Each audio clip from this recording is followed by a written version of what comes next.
Terdapat unsur penting dalam ilmu ekonomi sumber daya manusia, yaitu ilmu ekonomi, sumber daya, manusia, dan sumber daya manusia. Jika dikupas satu persatu, maka ilmu ekonomi dapat diartikan sebagai ilmu sosial yang mempelajari tentang tingkah laku manusia dalam memenuhi kebutuhan hidupnya, yang tidak terbatas dengan alat pemuas yang terbatas. Sumber daya. Berdasarkan literatur ekonomi, sumber daya, pengertian atau konsep sumber daya didefinisikan cukup beragam. Ensiklopedia Webster misalnya mendefinisikan sumber daya sebagai kemampuan untuk memenuhi atau menangani sesuatu sumber persediaan, penunjang, atau sarana yang dihasilkan oleh kemampuan atau pemikiran seseorang. Sumber daya manusia, menurut Hasibuan, adalah kemampuan terpadu dari daya pikir dan daya fisik yang dimiliki individu, pelaku dan sifatnya dilakukan oleh keturunan dan lingkungannya, sedangkan prestasi kerjanya dimotivasi oleh keinginan untuk memenuhi kepuasan. Berdasarkan pengertian dari masing-masing unsur di atas, dapat disimpulkan bahwa pengertian ilmu ekonomi sumber daya manusia adalah ilmu ekonomi yang diterapkan untuk menganalisis pembentukan dan pemanfaatan sumber daya manusia yang berkaitan dengan pembangunan ekonomi.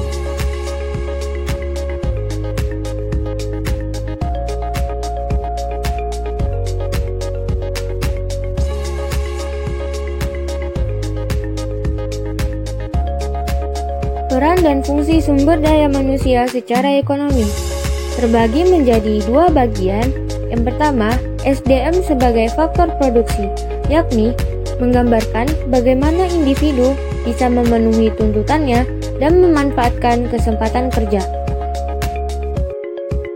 Yang kedua, SDM sebagai proses produksi, yakni bahwa manusia itu sendiri dapat dan melakukan proses produksi.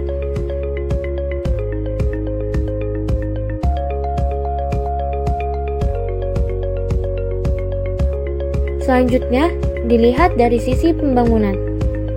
Yang pertama, sebagai tenaga kerja, berfungsi untuk mengoptimalkan produktivitas kinerja yang kompetitif, kreatif, dan inovatif. Yang kedua, sebagai tenaga ahli, berfungsi meningkatkan kualitas SDM menjadi yang profesional. Yang ketiga, sebagai pemimpin perusahaan, berfungsi agar dapat memimpin, menggerakkan, memotivasi bawahan dalam berproduktivitas, dan sebagainya. Tiga nilai inti yang menunjukkan bahwa SDM merupakan faktor penting yang berkaitan dengan nilai pembangunan. Yang pertama, tingkat hidup atau kecukupan, meliputi terpenuhinya kebutuhan pokok, terjaminnya pendidikan, pelayanan, kesehatan, yang menandakan bahwa membaiknya kualitas kehidupan dalam pembangunan.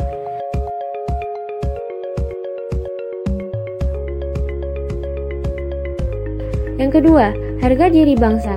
Pencarian jati diri bagi sebuah negara sangat diperlukan agar tujuan dan arah pembangunan yang telah ditetapkan tidak berubah. Yang ketiga, kebebasan, meliputi bebas dari dominasi asing dan bebas untuk memilih model atau tujuan pembangunan negaranya. Pengaruh sumber daya manusia ke pengembangan penduduk. Pertumbuhan penduduk yang tinggi dan berdampak positif salah satunya adalah meningkatkan pertumbuhan ekonomi. Tetapi pertumbuhan penduduk yang tinggi harus dibarengi dengan sarana dan prasarana yang bagus juga untuk meningkatkan sumber daya manusia yang ada, dan pembangunan berwawasan kependudukan adalah pembangunan yang disesuaikan dengan potensi dan kondisi penduduk yang ada. Penduduk harus dijadikan titik sentral, dijadikan subjek dan objek dalam pembangunan. Salah satu modal dasar pembangunan adalah penduduk yang berkualitas. Artinya, jumlah penduduk berkualitas yang mempunyai kompetensi dapat dibina dan didayagunakan secara efektif untuk menjadi stimulus bagi pertumbuhan ekonomi dan sangat menguntungkan bagi ketahanan nasional. Indikator yang mempengaruhi SDM secara umum. Yang pertama, pendidikan. Pendidikan yang baik itu dapat menghasilkan juga SDM yang baik. Pendidikan adalah komponen yang sangat penting untuk menghasilkan sumber daya yang bagus dan berkualitas, serta mempunyai daya saing tinggi, karena SDM yang bagus juga akan meningkatkan produktivitas dalam bekerja, sehingga tujuan yang ingin diraih dapat terwujud. Yang kedua, lingkungan. Lingkungan yang baik, maka akan baik pula insan yang akan dihasilkan. Karena secara tidak langsung lingkungan akan membentuk sebuah karakter pada seseorang. Yang ketiga, kesehatan. Kesehatan yang baik dengan salah satunya memperhatikan gizi, angka harapan hidup, dan juga memperhatikan sarana dan prasarana. Baik di desa maupun kota, itu sangat mempengaruhi SDM yang berkualitas. Jika gizinya terpenuhi, maka kualitas SDM yang dihasilkan akan baik ke depannya.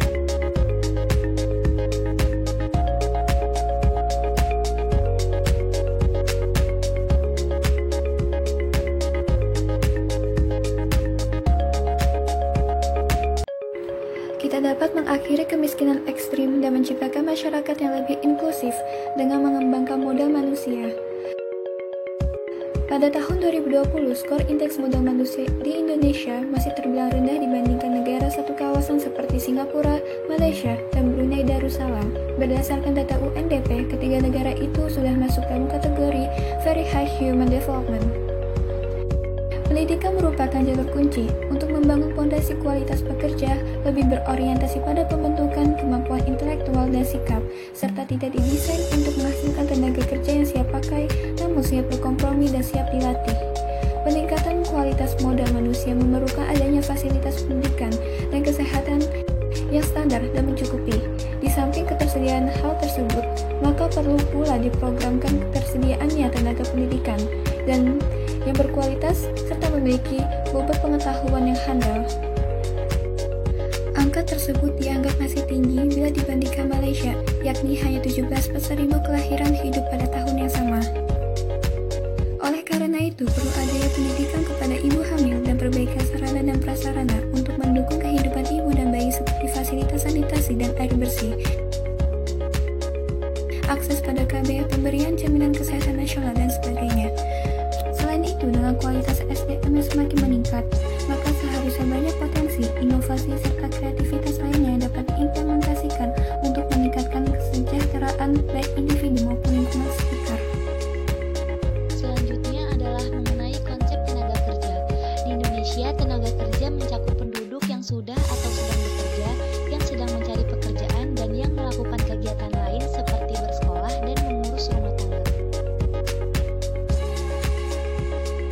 Secara praktis, pengertian tenaga kerja dan bukan tenaga kerja dibedakan hanya oleh batas umur, dan tentunya tiap-tiap negara memberikan batas umur yang berbeda. Tenaga kerja sendiri didefinisikan sebagai penduduk berumur 15 tahun atau lebih, dan di Indonesia sendiri tidak menganut batas usia maksimum untuk seseorang bekerja. Tenaga kerja itu sendiri terdiri dari angkatan kerja dan bukan angkatan kerja. Angkatan kerja terdiri dari golongan yang bekerja dan golongan yang menganggur dan mencari pekerjaan. Sementara kelompok bukan angkatan kerja terdiri dari golongan yang bersekolah, golongan yang mengurus rumah tangga, dan golongan lain-lain atau penerima pendapatan.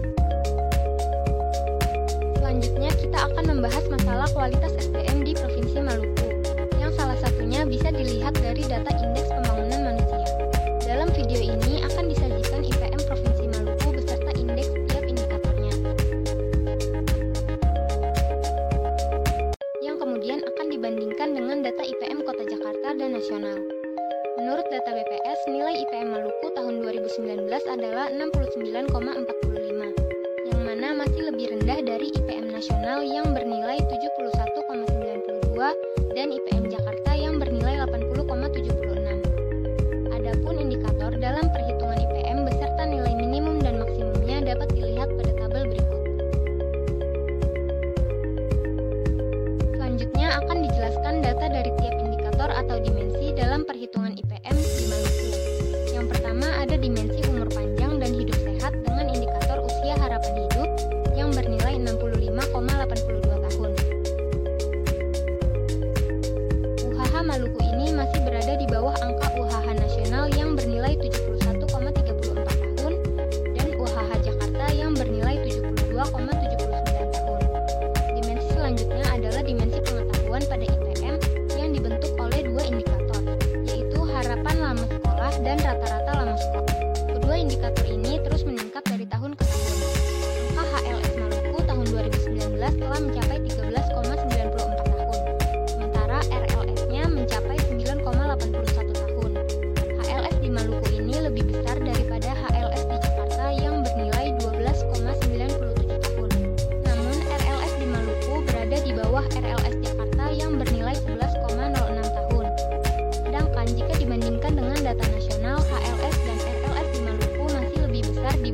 BLS dan RLS nasional yang bernilai 12,95 tahun dan 8,34 tahun. Terakhir ada dimensi kualitas hidup manusia dengan indikator pengeluaran per kapita yang pada tahun 2019 mencapai 8,887 juta per tahun. Yang mana masih berada cukup jauh di bawah angka pengeluaran per kapita di Jakarta yang bernilai 18,53 juta serta angka pengeluaran per kapita nasional yang bernilai 11,299 juta.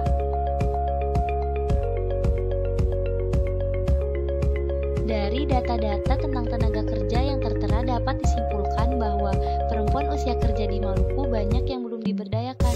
Padahal jika mereka diberi pelatihan SDM yang baik, mereka bisa turut membantu perekonomian keluarga mereka. Dengan begitu, tingkat kelayakan hidup mereka pun akan turut meningkat. Selain itu, dapat dilihat pula proporsi pekerja informal perempuan lebih tinggi dibandingkan dengan laki-laki. Walaupun begitu, baik pekerja perempuan maupun laki-laki lebih banyak berstatus pekerja informal daripada pekerja formal. Jika berdasarkan pada data-data serta perbandingan yang telah dijelaskan sebelumnya, dapat dikatakan bahwa kualitas SDM di Provinsi Maluku mengalami peningkatan setiap tahunnya sejak 2010 yang lalu. Namun nampaknya kualitas SDM di Maluku masih berada jauh di bawah kualitas SDM di Jakarta maupun secara nasional. Padahal jika SDM di Maluku diberdayakan dengan baik, mereka dapat membantu dalam meningkatkan perekonomian Maluku maupun nasional. Pembangunan adalah proses natural mewujudkan cita-cita bernegara, yaitu terwujudnya masyarakat makmur sejahtera secara adil dan merata. Sedangkan pembangunan ekonomi adalah suatu proses kenaikan pendapatan total dan pendapatan per kapita. Dengan memperhitungkan adanya pertambahan penduduk dan disertai dengan perubahan fundamental dalam struktur ekonomi suatu negara dan pemerataan pendapatan bagi penduduk suatu negara. Sumber daya manusia di Maluku yang bisa dikatakan masih tergolong rendah tentunya akan berpengaruh pada pembangunan ekonomi di Maluku. Sumber daya manusia yang rendah dapat berakibat pada tingkat produktivitas serta tingkat pengangguran di Maluku. Kemudian, hal ini juga akan menghambat transformasi ekonomi Maluku dari sektor primer ke sektor sekunder dan juga ke sektor tersier. Selain itu, permasalahan sumber daya manusia ini juga dapat berpengaruh terhadap pendapatan per kapita masyarakat Maluku. Karena masyarakat dengan sumber daya manusia rendah umumnya akan mendapat pekerjaan dengan gaji yang rendah pula. Akibatnya, tingkat konsumsi masyarakat pun akan rendah dan akan menyebabkan tingkat kemiskinan yang tinggi.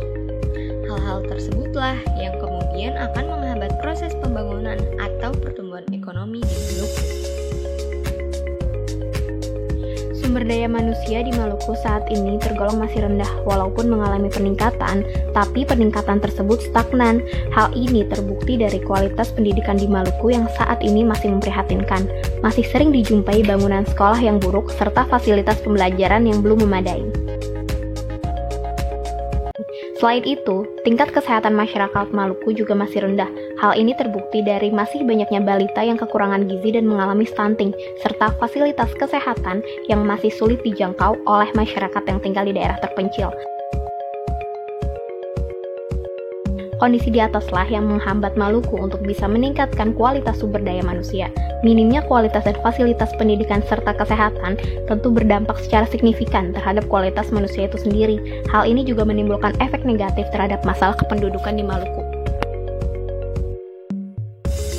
Tingkat pendidikan di Maluku mengalami peningkatan namun masih tergolong sedang. Hal ini yang membuat kualitas SDM yang terbentuk belum sesuai harapan.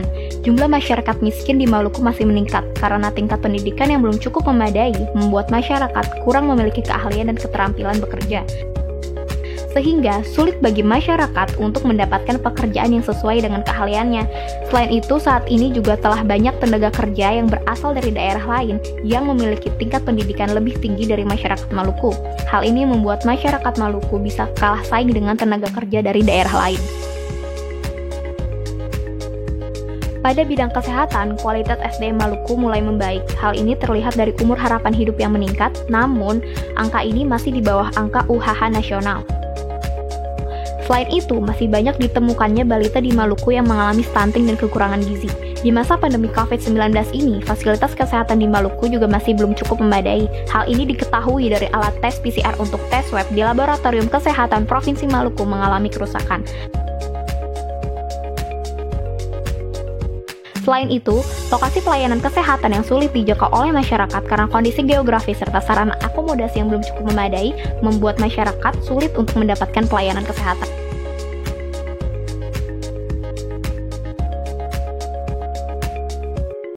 Strategi peningkatan kualitas sumber daya manusia di Maluku. 1. Pemerataan distribusi dokter dan tenaga kesehatan. 2. Pemerataan distribusi guru dan tenaga pendidikan. 3. Pemerataan layanan kesehatan dan gizi masyarakat yang berkualitas. 4. Pemerataan layanan pendidikan masyarakat yang berkualitas. 5. Peningkatan kesehatan berbasis sumber daya masyarakat. 6. Peningkatan kesejahteraan tenaga pendidikan dan tenaga kesehatan. 7. Peningkatan kualitas dan keterampilan tenaga kesehatan. 8. Peningkatan kualitas dan keterampilan tenaga pendidikan. Program kegiatan strategis percepatan pembangunan daerah tertinggal Provinsi Maluku kriteria SDM. 1. Pemenuhan tenaga kesehatan di daerah tertinggal atau Nusantara Sehat. 2. Pemenuhan dan distribusi tenaga pendidik berbasis kebutuhan. 3. Penempatan dokter dan tenaga kesehatan secara individu khususnya di daerah Kepulauan Maluku. 4. Peningkatan kapasitas penyuluh swadaya. 5. Peningkatan kualitas kader posyandu atau bidan puskesmas atau bidan puskesmas pembantu di wilayah 3T dan perbatasan. 7. Tunjangan guru tenaga pendidikan untuk daerah tertinggal. 8. Peningkatan pengetahuan masyarakat tentang gizi dan konvergensi pencegahan stunting di desa. 9. Efektivitas program Indonesia Pintar.